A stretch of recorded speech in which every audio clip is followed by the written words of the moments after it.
It's always been about one thing, what we are together. Because together, we made this. We inspired this. We love this guy, and these guys. We raised this, and those, and these, and together we continue to conquer walls. Because this is We's club, We's city that we built together.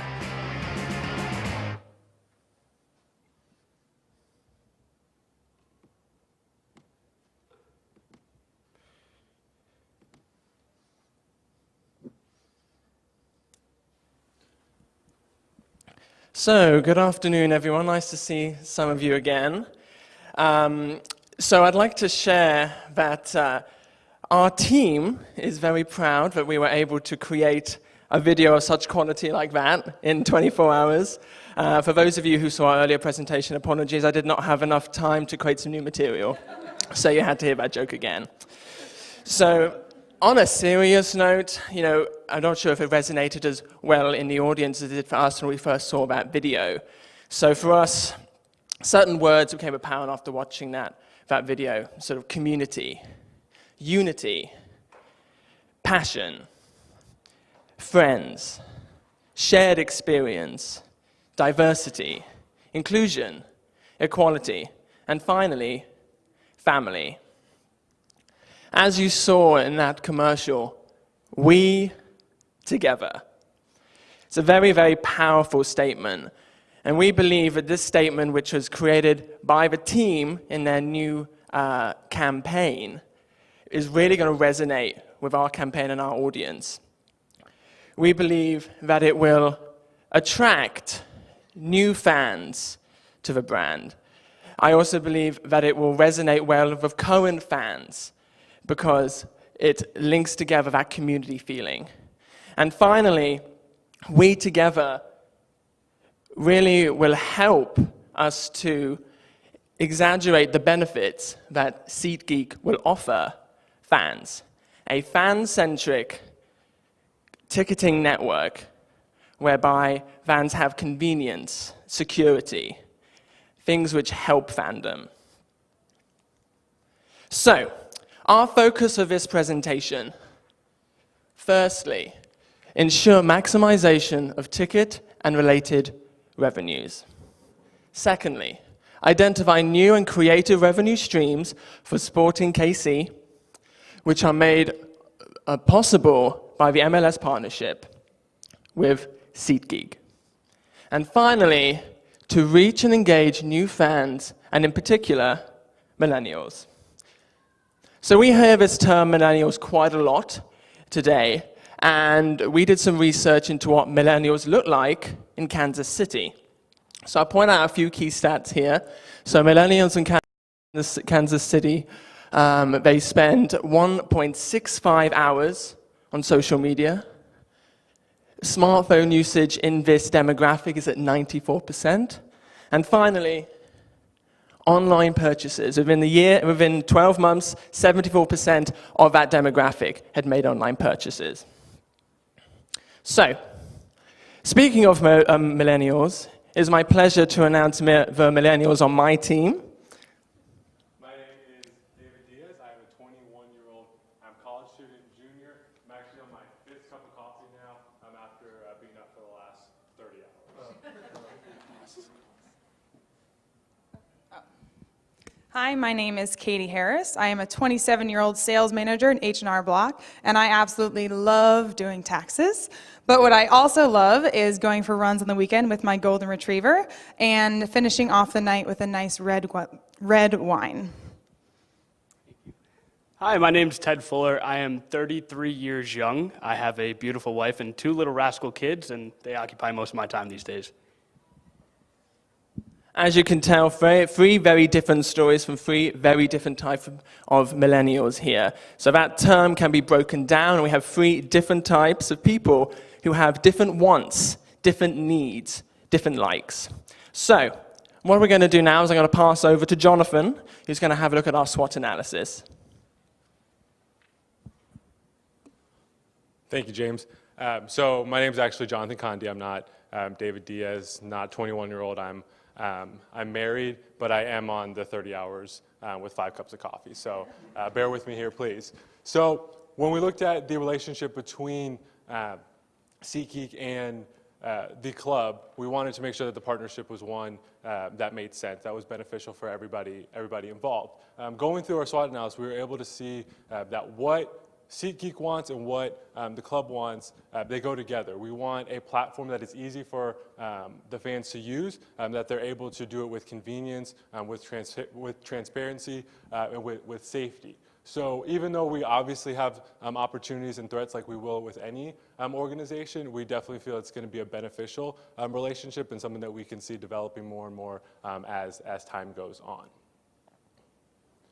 So, as James alluded to, we have our first goal, and that's to ensure maximization of ticket and related revenues. So sales is the lifeblood of any organization. We need to sell tickets. We need to put people in the seats. That's going to drive all additional types of revenue, food and beverage, merchandise, upgrades, whatever it might be. So we need to get people to the arena. We need to make sure that they know about our upcoming events. So in the stadium, we have a stadium that holds about 18,500 people. 66% of those are our season ticket members. That leaves roughly around 5,000 tickets available to sell every game. We have to make sure that we allocate those properly for group tickets, single game tickets, and that we are dynamically pricing those properly to take advantage of our marquee games. So on the right, we broke down the games that we thought would be marquee, might not need a lot of marketing initiatives, our blue games and our indigo games, with those indigo games being the ones that we want to target the millennials, get them out there, allow them to share in that experience that we're providing. Our goal was to bring in $250,000 extra dollars in revenue for year one. 80% of that would be in ticket sales, so roughly around $200,000, with the other 50% being in the partnerships, which Brian will touch on. We anticipated that we were going to sell about 6,000 tickets over the course of the season. That'd be through the marketing efforts that we have that Sam will discuss, but just getting people to that app, putting it in front of them. So we are anticipating at a $40 average ticket price that's going to bring us $240,000 just alone in our ticket sales, getting us very close to that goal of $250 before we even start to talk about our partnership elements. So, talk about the revenue streams, different ways that we can do it, obviously on the ticket side, but there's a partnership side as well in order to incorporate brands into our team, into the market. So to discuss that a little bit further, Brian will lead you through that. Thank you, Jonathan. So I know I shared a little piece of personal information with the first crew, so I figure it's just fair to do it as well. I'm actually not married, but I am a millennial, so maybe someday. But you'll notice there's a bit of synergy between what we're all going to talk about, and it all comes back to the same idea of unity. So we're trying to unify the entire Kansas City market behind Sporting Kansas City. And a huge drive of that is through sponsorships. So Jonathan mentioned that we had an overall revenue goal of $250,000, which leaves $50,000 for sponsorships. So you'll notice in the packet, right past our initial slides, that there is a list of companies of which we are targeting. The ones that are designated for 2017 are the ones that we're trying to hit right away, since the season does start within the next couple of months. So we really want to hit those hard as fast as possible so that we can reach our revenue goal. So companies that we're looking at are current partners that we have good relationships at, companies that already have a ticketing platform in place, so it's easy to adapt, and also companies that are technologically advanced, so that it's easy, again, to adapt to the system. Now, with this, it's a brand new way of engaging fans, and what we're given is a very unique opportunity in terms of we can build partnerships that have never been constructed before. And the way it's different is we actually have 4 stakeholders as opposed to the typical 3 that sponsorship has. So we have not only the team, we have SeatGeek, we have the client, and we also have the fans, which of course we can't forget about as they are the most important part to us. So what the key is for SeatGeek is the ability to have these companies be official ticketing distribution platforms for consumers, and the fact that they don't even have to leave the app or the website that they're on from our partner sites to purchase tickets. It's very simple, it's ease of use. The only issue is we need to educate our fan base. And to do so, what we're doing is constructing full-service marketing platforms as opposed to just selling the rights to sell our tickets. So the first example that we have is Sporting Southwest. So the hashtag we're actually going to adapt a little bit, as we noted that we were trying to keep it short, but we want to make sure that we know that it's Sporting KC. So we will adapt it to Sporting KC Southwest. So the reason why we picked Southwest, it is the most used airline company in Kansas City. 30% of millennials have used this airline within the past 12 months, and it over-indexes in the market based on our Scarborough data by more than 8%. So the reasoning behind that is also because they are very mobile friendly. They have a great functioning website where people are familiar with it, they know how it's used. So the way it'll work is when you get to the point of sale, you'll get pushed out through a notification or a web page saying, hey, we realize that you're going to be in Kansas City during the time of a Kansas City game. Here are the ticket prices, would you like to join us? And if you do, absolutely, we'll have benefits for you. So those who purchase through Southwest will get additional Southwest points. And through those points, you can use them traditionally as you would through Southwest, or you can bring those points to the stadium and use them in our team store to get discounted merchandise, just to add up a little bit of revenue on site for us. So like I said, we're going to make this a full service marketing platform, so we're going to push this out through a lot of marketing media in terms of social media, TV, radio, all the traditional types to make this a full marketing effort so that we can educate our fan base as quickly as possible so that they can take advantage of this fantastic offer. Our next example is Uber, and of course we know Uber as a major disruptor in the market itself, so we figure there's no better company to partner with than Uber, as technologically advanced as they are. So Uber, again, over-indexes with millennials in the market by over 100%, according to Scarborough data. So we figure it fits perfectly with the demographics.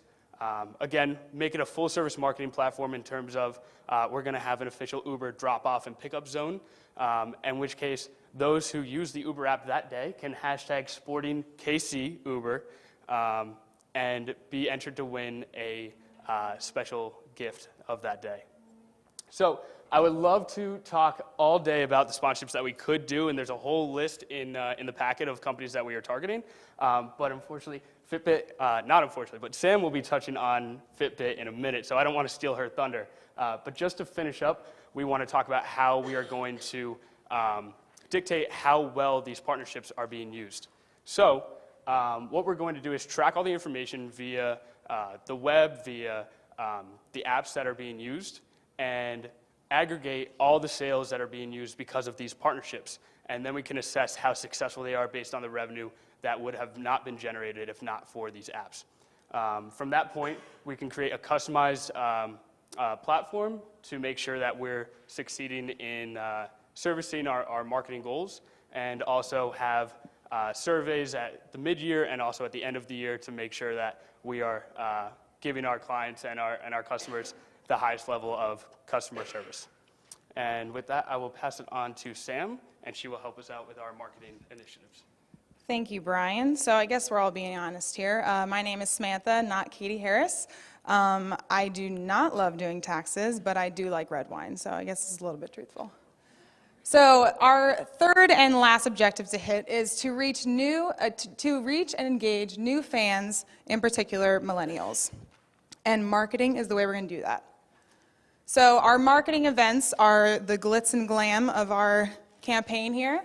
So we have 4 events that we're really, really excited about. I'm actually going to focus on one right now, and that is Sporting KC Fun Run. So we found out the millennials love to be a part of something that is bigger and better than they are. They like to be part of a cause. And what better way to do that than to have an event that surrounds active lifestyles, being healthy, that community feel of coming together and achieving a goal as a group. So we did that through our Sporting KC Fun Run. Now you'll see up there we have 2 sponsors. One is Blue Kansas City, which is a current sponsor of the club. And then we have a new and potential sponsor, which is Fitbit. Now, understanding the timeline that we're at right now and seeing that the league or the club is about to start playing soon, we wanted to give the option of being able to utilize a current sponsor just in case the Fitbit deal did not close when this event happened, so it could run smoothly and we could stay on our timeline. But right now I'm going to stick with Fitbit. So the way it's going to work is Fitbit users communicate directly with their app, and that's exactly what we want them to do. So we're going to integrate into their app, and we are going to sponsor challenges, we're going to sponsor group competitions, and we are going to allow the users to compete together as a community. And then the winners of those challenges, or the winners of those groups, will get a notification saying, congratulations, you met your step goal today, or you beat all your friends in your Weekend Warrior Challenge. Awesome. Why don't you set another goal and come to our fun run next Saturday and enjoy the game afterwards? So it's a really great community experience. What they would do is they would click on the notification. It would take them straight to SeatGeek because Fitbit does not have a payment method connected to the app. So it drives them directly to the SeatGeek app. And they would purchase their game ticket on there, and that's where they would register for the fun run. It would be a free registration. They could go, have fun with family and friends, and then enjoy the game after. So we feel it's like a really, really great way to bring that We Together campaign to life. We also really want to push to the consumers and to our fans and to our support system that they can use that hashtag in any way they want. They can do, we run together, we walk together, we laugh together. Whatever they did that day, use it, post it on social media, tag Sporting KC. We really want them to engage and customize that fan experience so they feel that personal connection with the club and really want to continue to come back and support Sporting KC. So you see the 3 other events up there. We have a networking night, a concert in the park, and the Endless Summer Festival. Like we said before, millennials aren't all the same. They're really broken up and have different segments. So we wanted to make sure that we hit all those segments. Our networking night would hit the young professional or recent college grad who's looking to enhance their career. Anyway, we really wanted to target that group. We wanted to bring the concert in the park that really could arguably hit all millennials, do a country concert or a very family-friendly concert. It would be great for the whole group. And then the Endless Summer Festival would really tie into that family aspect. The Fullers that have those 2 kids, but they're still young millennials. They still connect to that market, and we really want to tap into that. So social media is huge, as we all know, and this whole campaign is revolving around a mobile-centric idea, so we really want to push social media. Right now, we have a really strong presence on Facebook and Instagram, so we want to continue that. The content is awesome. It really pushes the personality of the team, it pushes the characteristics of the players, but it doesn't necessarily push ticket sales, and I think that's the main goal here, is to push revenue and sales and get people in the venue. So that's kind of our main focus there, is to really get them to combine the two.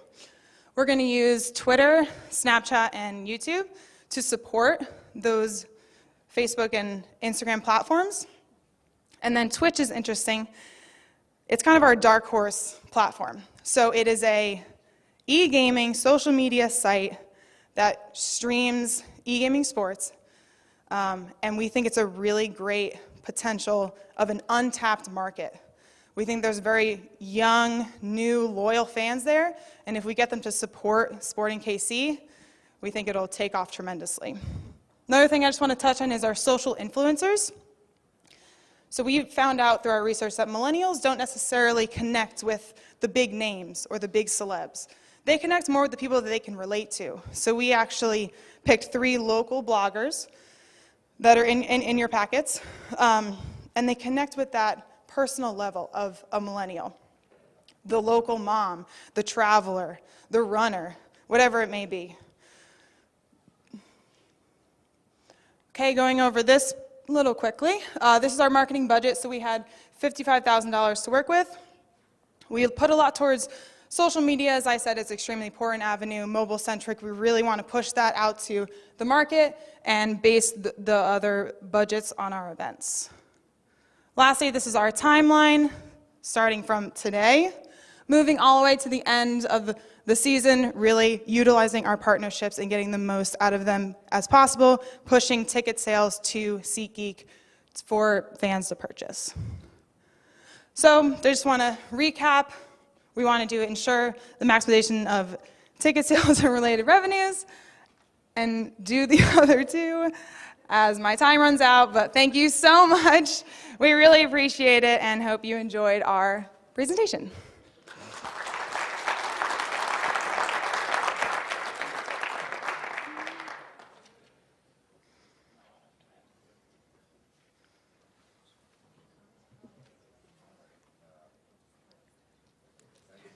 Nice job. I was looking at your criteria for partnerships. Can you be a little bit more specific what your criteria would be and provide some examples? Absolutely.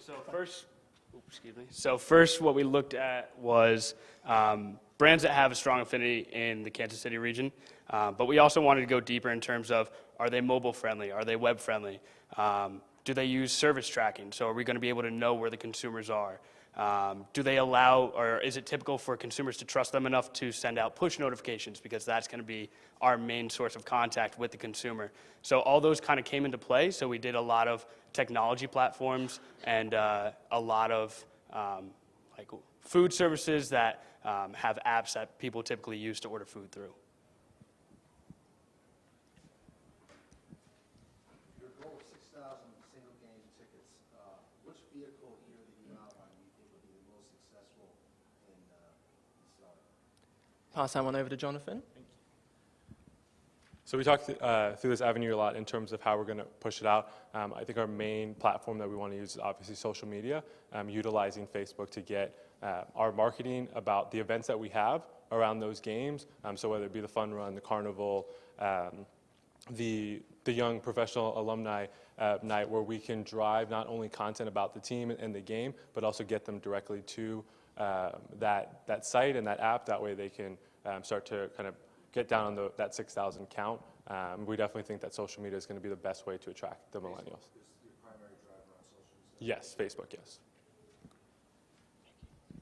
Is there a thought as to, if we have a full stadium, full park, how we can drive driveway to driveway, come earlier, stay late? And once they're there, be more consumers, and consumers before and after, so we can capture that wallet while they're there? So we had a lot of marketing ideas in our head that we couldn't really display. It would have been the whole another 25-minute presentation probably. But we had the discussion with Uber, where fans would take Uber to the game. And if they took Uber, they could come early and enter a pre-game tailgate Uber zone, where they could hang out, drink, eat, whatever they want to do. Then in the game, they would have a different fan experience. We would have a random drawing of 2 people. They could get upgraded seats, and then possibly having that same area post-game available, and then those Ubers would be available after game, however late the fans wanted to stay, or however late the club wanted those fans to stay. So we really wanted to create that experience. A lot of millennials, they spend money on experiences, not things. So we really wanted to drive that experiential feeling, rather than just, hey, buy a ticket, come 5 minutes before the game, leave right after, and that's all we want from you. We just want to really drive that experiential feeling around the club. Thank you, Sam. So great job on providing this list of partnership targets. Can you tell me a little bit more about your strategy and who and what gets priority in life? It was back to Brian. Yeah, so we went a great amount of different routes to try and find the partners that would work best for us. So with 2017, obviously we had a $50,000 goal. And with the season coming up, we wanted to jump on those partnerships as soon as possible, because a lot of partnerships will not go through if you don't get them by game 1. So those were a quick turnaround in terms of, do we have relationships with them? Do they have a ticketing platform already? Are they technologically prepared to implement something like this? So that all came into play. With 2018, we had a little bit more room to play, because hopefully we would adjust these partners to be somewhat of our guinea pigs and test to see how successful it was in the market. But also on top of that, it would give us time to educate partners that we're reaching out to for the first time and say, hey, this is a brand new thing that you can do. Look at the ways that you can reach your customer and provide this experience for them. They don't even have to leave your site or your app to purchase these tickets. And so we kind of looked at what companies are fueling people towards their app, what consumers are typically doing on their phones, and that kind of drove our decision making to who made it on our target list. So you mentioned here key performance indicators and measuring your success. Maybe I missed it. Is there a way that you're measuring your success? Yeah, so here's a quick example. So with Southwest, this is just a quick case study that we did. So this is all data driven by Scarborough Research. So we saw that 177,000 people chose Southwest last year from the Kansas City market. So if we pulled just 2% of the millennials that did not use Southwest last year and transfer them over to Southwest users for next year based on our partnership, that would result in them maintaining 220,000 more in ROI. But at the same time, we have to look at how it benefits us at the same time. So obviously, our goal is to sell tickets along with SeatGeek. So say we convert 2% of those 177,000 that did use the airline last year to purchase tickets, and assuming that our average ticket price is around $40, we would have brought in $141,000 in additional ticket revenue due to the partnership.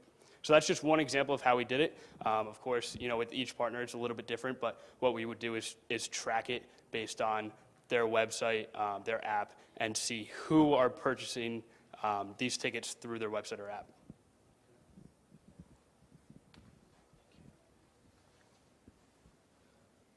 Looking at your social media influencers, you have 3. Which one would you pick and why?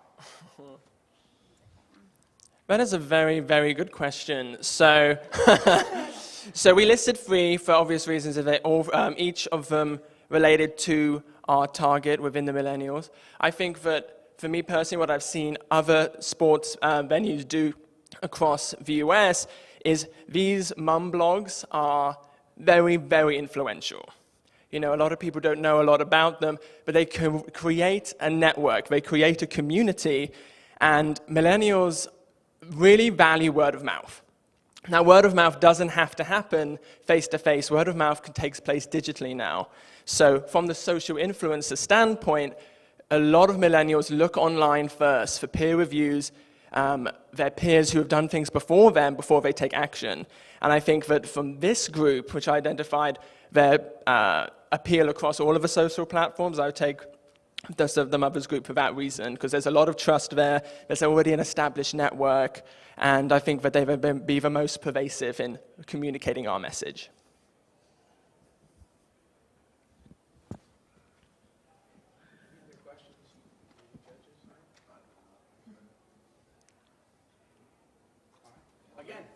Thank you.